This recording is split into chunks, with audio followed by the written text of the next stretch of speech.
Wabarakatuh. Waalaikumsalam warahmatullahi wabarakatuh. Om Swastiastu. Selamat siang anak-anak. Selamat siang, Bu. Bagaimana hari ini? Apakah semangat untuk belajar pada siang hari ini? Baik. Sebelum kita mulai kegiatan pembelajaran pada siang hari ini, Ibu akan coba kondusif ya. Ibu akan memeriksa dulu kesiapan belajar dari kelas 4B. Ayo, yang pertama Ibu ingin tanya, coba cek apakah masih ada sampah di sekeliling tempat duduk kalian. Coba dilihat, masih ada sampah tidak? Kalau masih ada sampah, tolong diambil lalu buang ke tempat sampah. Diperiksa lacinya, masih ada bungkus-bungkus jajannya atau tidak. Ayo silakan dibuang terlebih dahulu.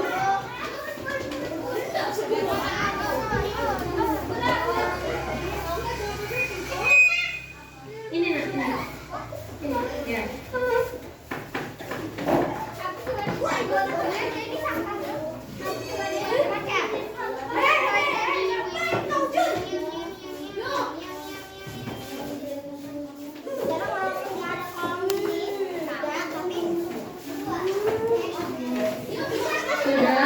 Sudah bersih lingkungan tempat duduk kalian sekarang? Sudah. Kalau sudah, coba itu masih ada bekas-bekas kertas, tolong diambil.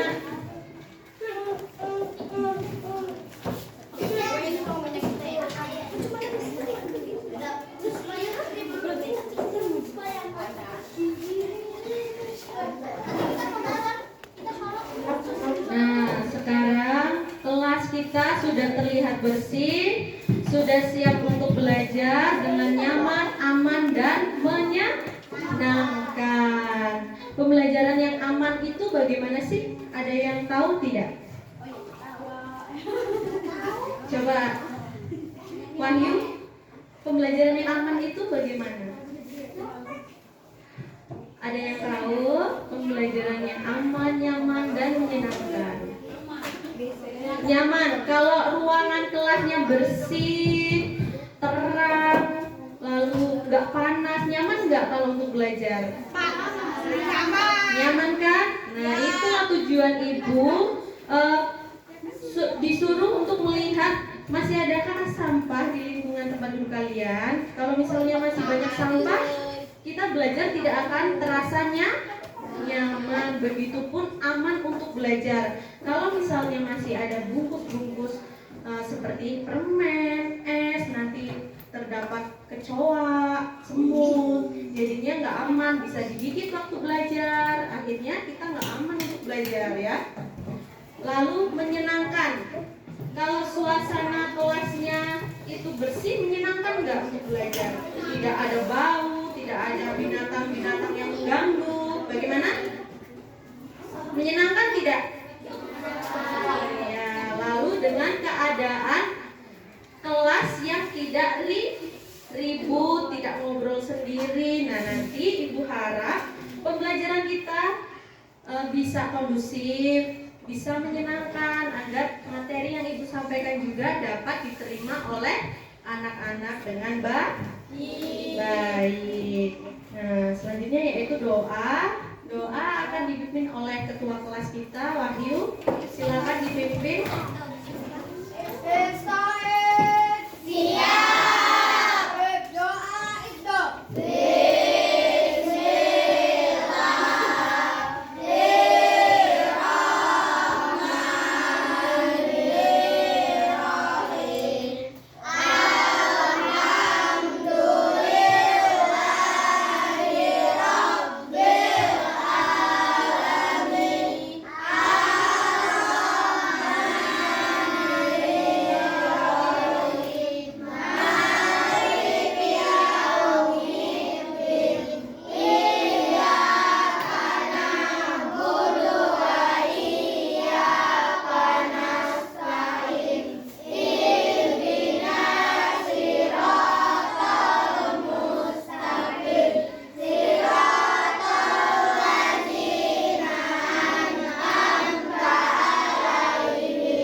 panggil namanya, tolong tunjuk tangan.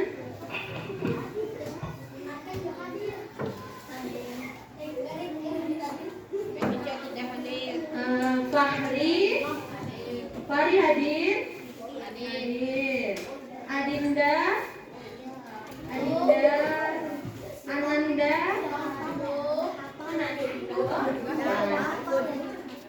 Arka, ada? Oh iya. Ataya, Audrey,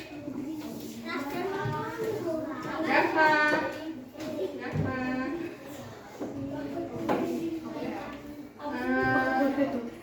Fayus, Hafiz,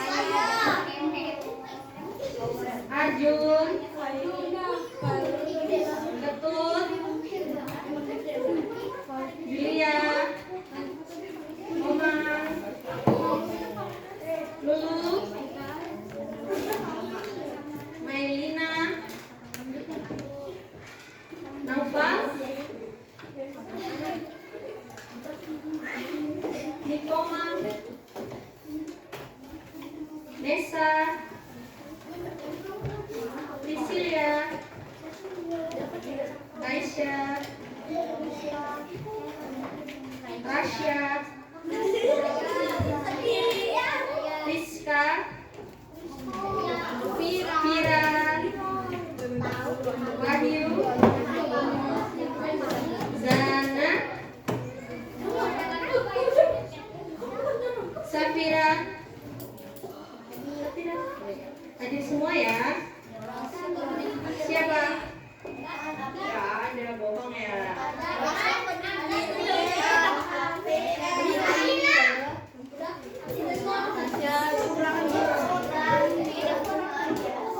Baik.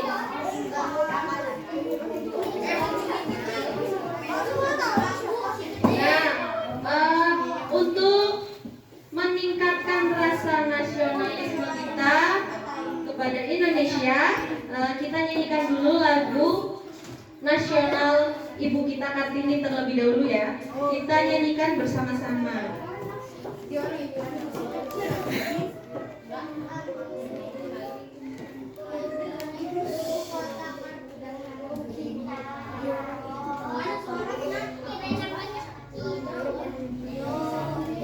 Sabar ya.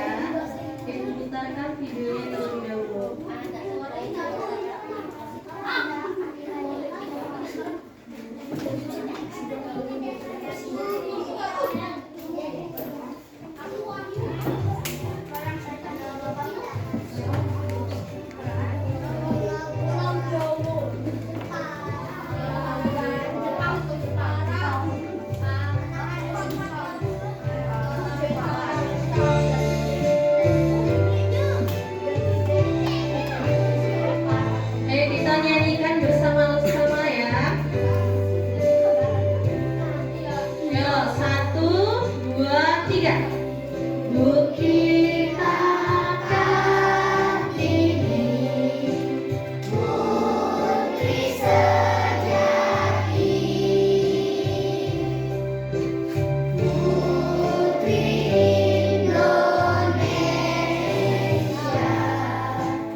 lagu Ibu Kita Kartini.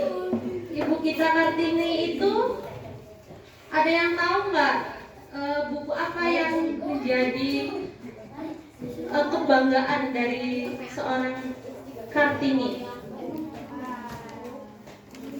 Habis gelap terbitlah terang,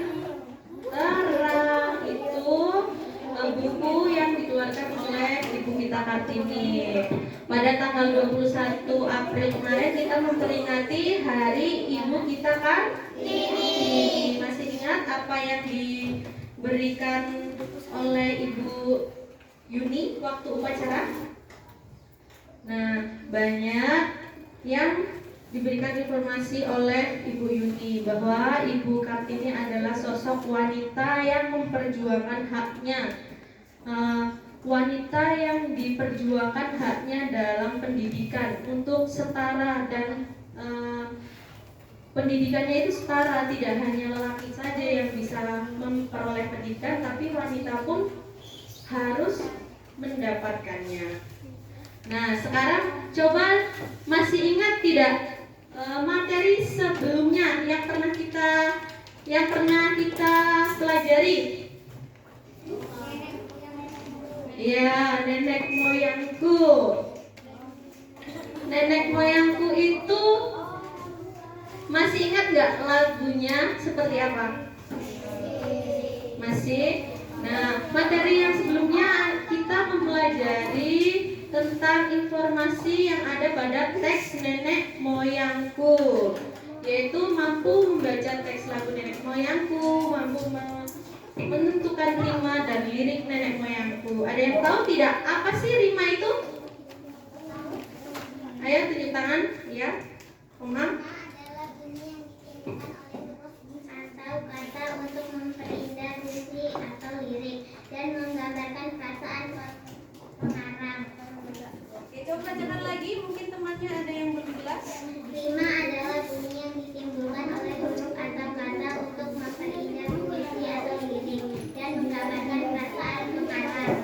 Oke, rima adalah sebuah untuk menentukan sebuah lirik harus ada rima agar lirik itu terlihat indah sesuai dengan yang diharapkan oleh penulisnya. Nah, berkaitan dengan materi kita hari ini, yaitu mata pelajaran bahasa Indonesia pada bab 8, yaitu apa anak-anak? Badanku sehat. Nah, di sini di badanku sehat ini kita akan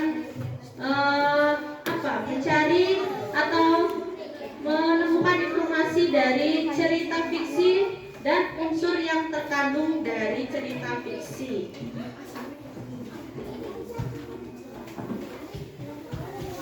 Bisa dilihat pada layar proyektor capaian pembelajaran kita pada hari ini ada 4. Yang pertama, coba perhatikan ya. Yang pertama yaitu mencermati dan menjelaskan identitas, sifat, dan tokoh dalam teks fiksi. Yang kedua, coba Julia. Memahami dan jelaskan permasalahan dalam teks fiksi yang dibaca. Menilai kesesuaian isi cerita dengan ilustrasi dalam teks fiksi yang dibaca. Yang keempat yaitu membedakan fakta dan opini dalam teks yang dibaca. Nah, nanti kita akan mempraktekkan kegiatan yang nanti Ibu kasih ilustrasi pada satu kelompok. Nanti mereka akan menggambarkan atau mencontohkan ilustrasi dari gambar yang diberikan. Nah, di sini Ibu mau tahu dulu, badanku sehat ini pastikan harus mempunyai banyak yang harus kita dapatkan agar badan kita sehat. Seperti apa? Kalau ingin badan sehat itu makan makanan yang bergizi, yang sehat. Apalagi? Minum vitamin. Lalu? Ada yang tahu? Coba? Olahraga.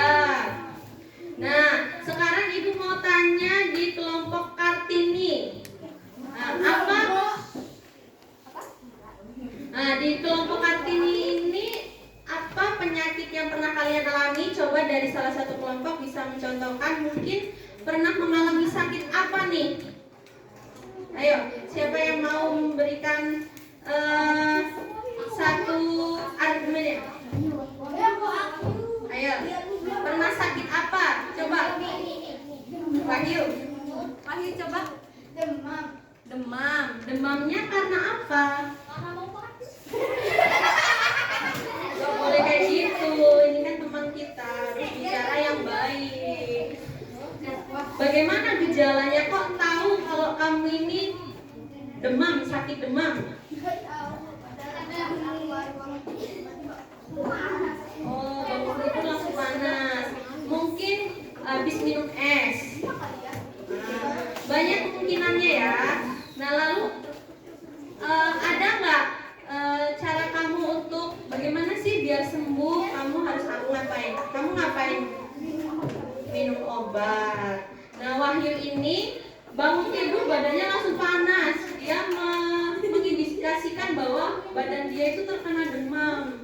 Mungkin karena makanannya tidak baik, seperti minum es, makan makanan yang rendah dengan vitamin, kurang sayur ya. Nah, Wahyu itu mengobatinya dengan cara minum obat ya. Ya, lalu setelah minum obat bagaimana? Apakah sembuh? Oh, lumayan. Ada lagi nggak yang pernah mengalami sakit mungkin selain demam? Apa? Cacat air. Itu karena apa? Apa karena tertular atau tertular dari teman? Oh, oke. Nah, itu tadi contoh-contoh dari pengalaman yang pernah dialami oleh teman-teman kalian. Nah, untuk meningkatkan semangat kita, coba kita tepuk semangat dulu ya. Bisa tepuk semangat? Tepuk semangat.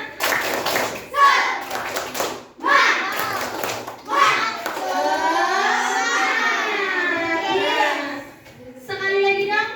Tepuk semangat.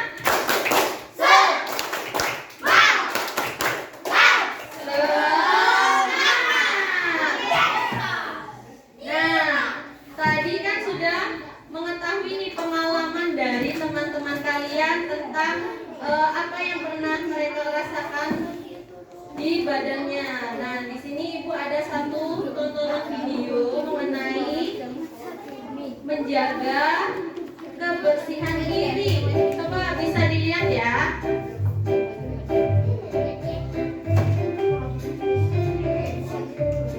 Hai, kamu tahu tidak? Kuman itu ada di mana-mana dan kita tidak bisa melihatnya dengan mata telanjang. Ia bisa berada di benda yang biasa kita pegang atau sentuh, lalu menempel di tangan kita. Waktu kita menggosok mata atau memotong hidung, kuman itu masuk ke dalam tubuh dan kita bisa menjadi sakit. Kuman-kuman itu juga bisa menyebar melalui udara, air, dan barang-barang lain yang kita jumpai. Seram ya, jauh-jauh deh para kuman, jangan dekat-dekat, kita kan takut. Iya kan teman-teman? Terus gimana dong supaya kita jauh dari kuman dan bisa hidup sehat? Tenang, aku tahu caranya. Kita harus pintar menjaga diri dan lingkungan. Menjaga diri itu bisa kita lakukan dengan mudah dengan cara rajin mencuci tangan pakai sabun, mandi, dan memakai pakaian yang bersih. Kalau semua anggota badan kita bersih, kuman pasti jauh. Menjaga lingkungan tempat kita bermain dan belajar juga penting, karena lingkungan yang bersih akan membuat kuman jauh dari kita. Menjaga lingkungan itu juga mudah kok. Kita harus biasakan membuang sampah pada tempatnya dan membersihkan sampah yang ada di lingkungan kita. Tuh kan, menjaga kebersihan diri dan lingkungan itu gampang. Ayo, lakukan sekarang bersama teman-teman yang lain ya. Nah, tuh bisa dilihat kan bagaimana cara menjaga kebersihan lingkungan. Dari mulai yang kalian anggap barang itu bersih, belum tentu barang itu bersih. Jadi kalau ingin makan, memegang muka atau memegang apapun itu bentuk yang akan masuk ke tubuh kita, harus cuci tangan terlebih dahulu supaya apa? Supaya apa? Supaya bersih, supaya higienis.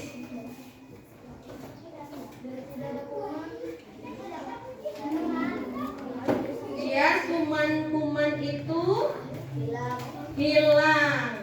Nah, berarti mencuci tangan itu sangat penting ya untuk menjaga kesehatan. Nah, pada kali ini Ibu memberikan satu contoh teks dari pengalaman Tito. Nah, di sini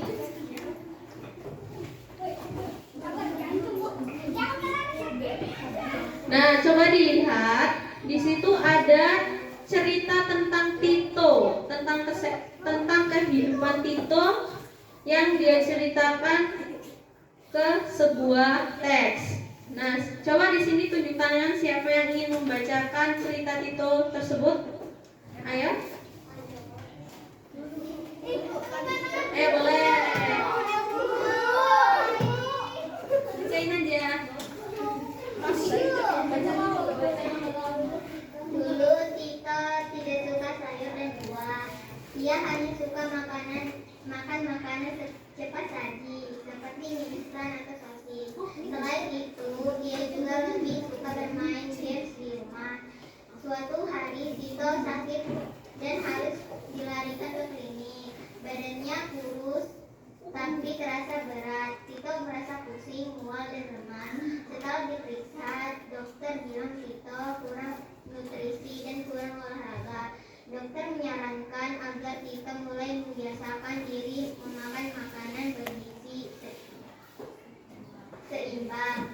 Selain itu, Tito diwajibkan keluar dan berolahraga setiap pagi. Tito tidak ingin lagi jatuh sakit karena rasanya lemas dan tidak enak.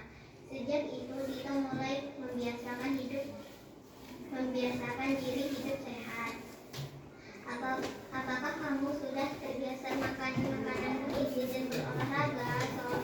Seorang anak harus membiasakan diri hidup sehat agar pertumbuhannya tidak terganggu. Jika tidak sehat, badan tidak bisa nyaman beraktivitas. Makanlah makanan bergizi, berolahraga dan teratur. Minum air yang cukup dan selalu berpikir positif. Dengan begitu, badan dan jiwamu akan senantiasa sehat. Baik, terima kasih Lulu. Lulu tadi telah membacakan cerita Tito. Sekarang Ibu mau tanya. Tadi kan capaian pembelajaran kita adalah belajar tentang teks apa? Fiksi. Nah, di teks fiksi itu unsur atau pendukung dalam teks fiksi itu harus ada tokoh, ada ide pokok, lalu ada latar. Lulu coba dengarkan. Nah, ada latar dan amanat yang bisa kita dapat dari satu cerita yang kita baca. Nah, sekarang coba Ibu tanya, dari teks Tito ini siapa tokoh yang diceritakan pada teks berikut? Ayo, siapa yang bisa? Coba berdiri. Angkat. Siapa tokohnya? Angkat. Tito. Lalu apa permasalahan yang dihadapi Tito? Permasalahan dalam pola kebiasaan yang tidak baik dalam keseharian Tito. Nah, berarti pola yang dilakukan Tito dalam kehidupan sehari-hari itu tidak baik, seperti makan apa tadi? Halo. Tadi Tito mengkonsumsi makanan-makanan yang sehat atau tidak? Tidak. Tito itu mengkonsumsi makanan apa? Iya, makan makanan instan seperti sosis, mie. Nah, itu tidak baik untuk tubuh kita.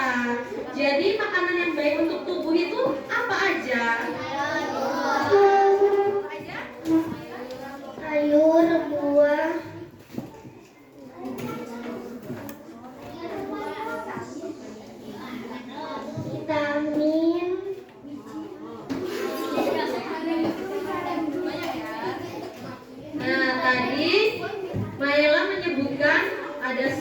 sayuran, buah-buahan, vitamin.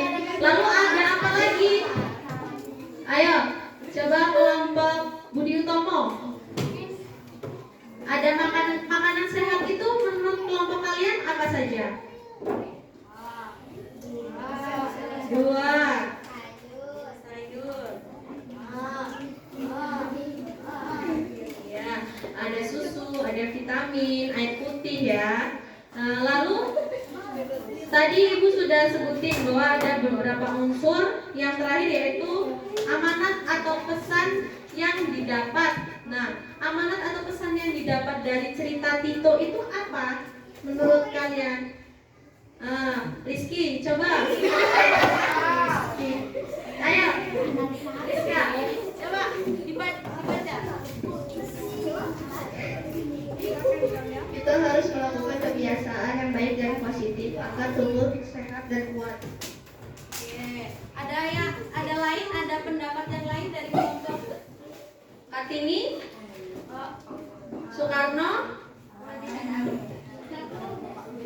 Patimura.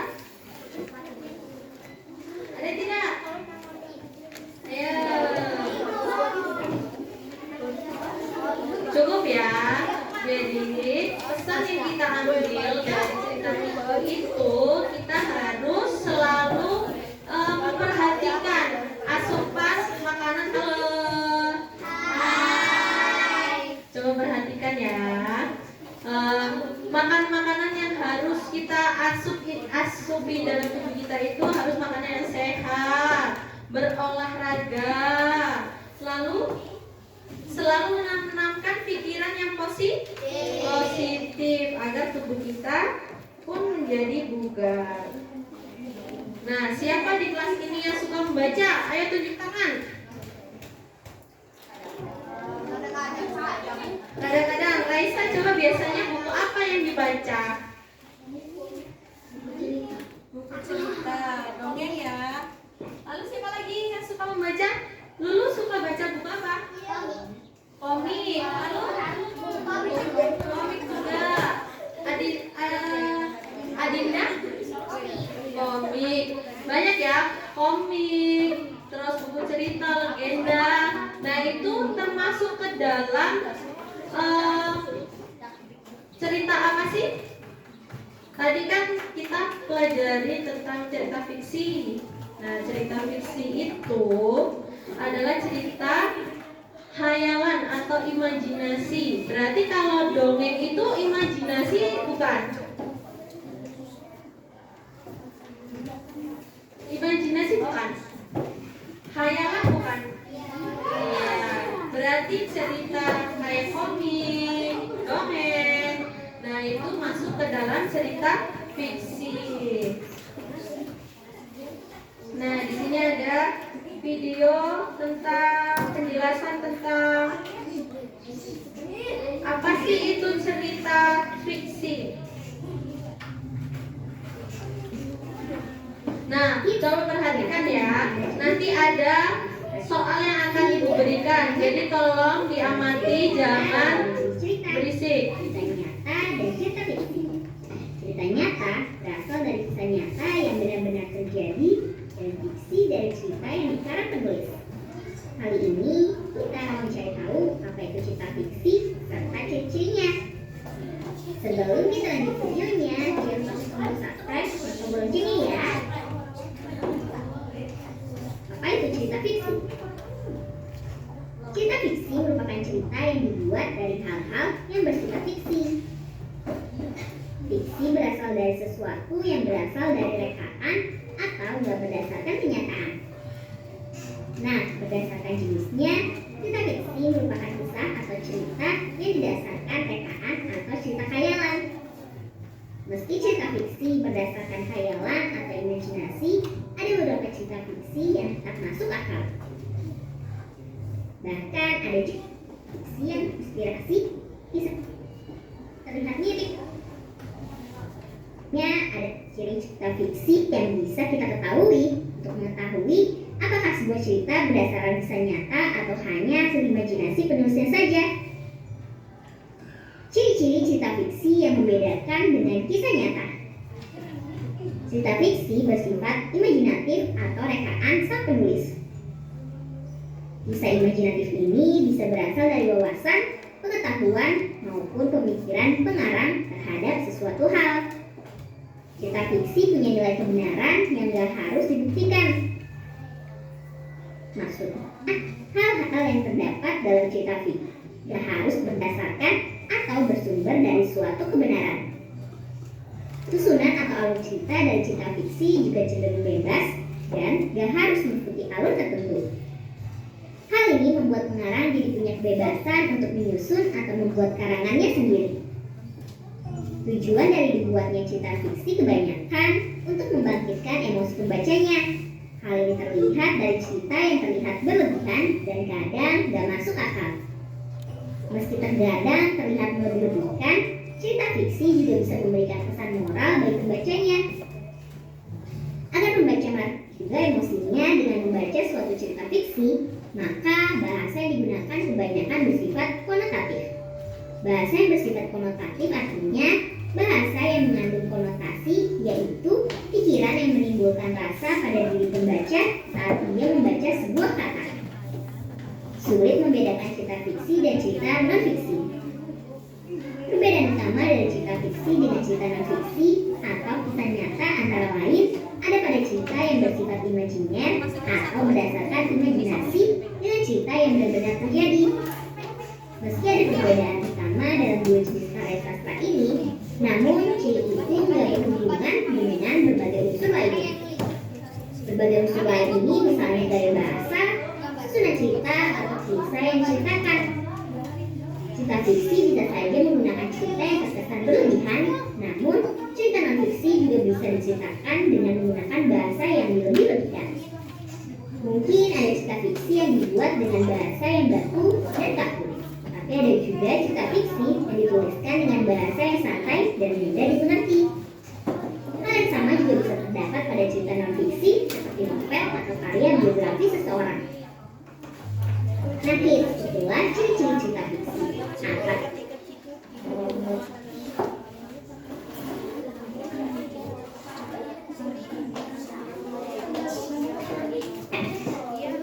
Nah, bagaimana?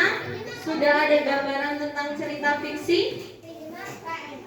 Nah, cerita fiksi itu berasal dari kisah nyata yang benar. Cerita nyata adalah cerita yang berasal dari kisah nyata atau yang benar-benar terjadi. Sedangkan cerita fiksi itu berdasarkan imajinasi dari pengarang. Pada teks cerita fiksi itu ada dua, ada teks fiksi dan non-fiksi. Teks fiksi itu contohnya seperti tadi dongeng, komik yang melalui imajinasi pengarang ya. Nah, sedangkan teks non-fiksi itu seperti biografi dari seseorang tokoh atau yang menjadi sebuah fakta dari sebuah tokoh yang diceritakan. Nah, anak-anak, Ibu tadi sudah membagikan bahan ajar dan LKPD yang harus kalian kerjakan. Nah, pada setiap kelompok ini Ibu memberikan tipe-tipe soal yang berbeda. Dari kelompok Kartini, di sini kelompok Kartini disuruh menggambarkan atau mempraktekkan sebuah nanti kalian ceritakan dari gambar yang kalian amati lalu praktekkan ya. Maksudnya praktekkan ini di sini kan ayo praktekkan cara mencuci tangan. Nah, nanti kelompok ini mempraktekkan bagaimana mencuci tangan yang baik sesuai gambar yang telah diberikan. Lalu berikan deskripsi atau cerita yang kalian ketahui dari gambar yang dilihat. Nah, di sini ditulis nama kelompoknya. Lalu di kelompok Patimura di sini menggambarkan bagaimana sih keadaan dari atau menceritakan keadaan dari suatu gambar. Nah, kelompok ini mengidentifikasi gambar apa yang kalian amati. Nah, nanti kalian identifikasi dengan kalimat kelompok kalian. Nah, selanjutnya kelompok Soekarno. Di sini ibu memberikan sebuah video. Nanti kalian lihat, kalian amati tentang cerita asal usul telaga warna, tentang cerpen dari asal usul telaga warna ya. Nanti kalian tentukan tokoh yang ada pada cerita di situ apa, siapa aja, latarnya, ini pokoknya ya.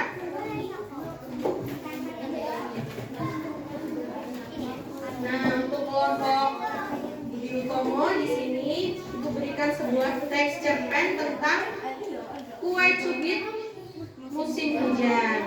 Nah, di sini nanti kalian jawab, kalian baca dulu, kalian baca-baca dulu, nanti lalu baca. Ya, rangkaian itu adalah tahapan atau apa saja sih urutannya gitu. Apa dulu? Tulisannya kejadian, jadi kejadiannya yang pertama apa dulu? Nah, sudah mengerti? Sudah mengerti dengan tugas kelompoknya masing-masing? Sudah mengerti? Halo? Ayo tepuk semangat dulu. Ya, tepuk semangat.